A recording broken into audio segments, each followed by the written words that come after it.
Congratulations, Dr. Abe Akinyosun, CEO DAF Foundation. We celebrate you on your Osra Award. More wins, I pray.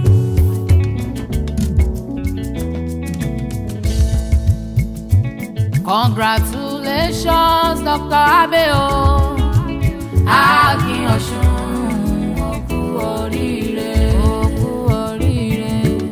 CEO DAF Foundation, àmì ẹ̀yẹ tó gbà yìí kò ní dáṣe mọ́, ó máa ní dáṣe mọ́.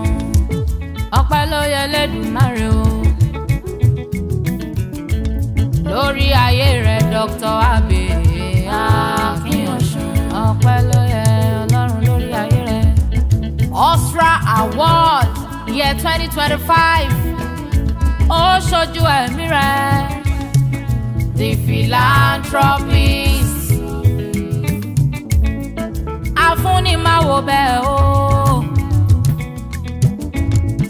ẹlẹ́yinjú àánú, ẹlẹ́yinjú àánú. Kò sẹ́ni tó bẹ́kún lọ́dọ̀ rẹ̀ tó tún máa jáde. Abe Akinyosun, CEO DAF Foundation, tó ń ṣe fọmọdé, tó ń ṣe fàgbàlagbà, tó ń ṣe fara ìlú. Àánú torí gbà yóò kò mà ní dágbére fáyé rẹ̀ o. Àánú Ọlọ́run ò ní dágbére. Congratulations, Dr. Abe Akinyosun, oku oríire, oku oríire. CEO DAF Foundation, àmì ẹ̀yẹ tó gbà yìí kò ní dáṣe mọ́. Òkè òkè lọ́wọ́ afúnnígbé o. Abe kò tó ṣe fúnra rẹ̀, ó ti ṣe fọ́pọ̀ èèyàn o. Àìmọye omijé arúgbó tó ti nù kúrò, Dr. Abe.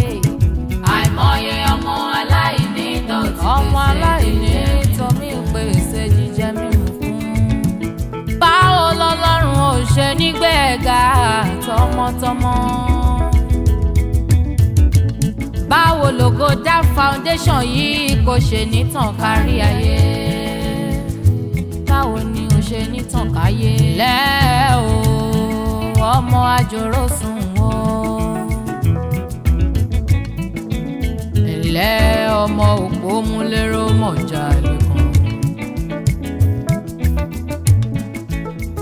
Ọmọ Ìbàdàn Mẹ́sì nílé Olúyọ̀lé o.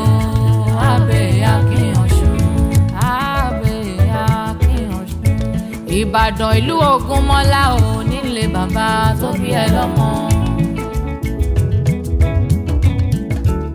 Ológbòjò lójú ogun,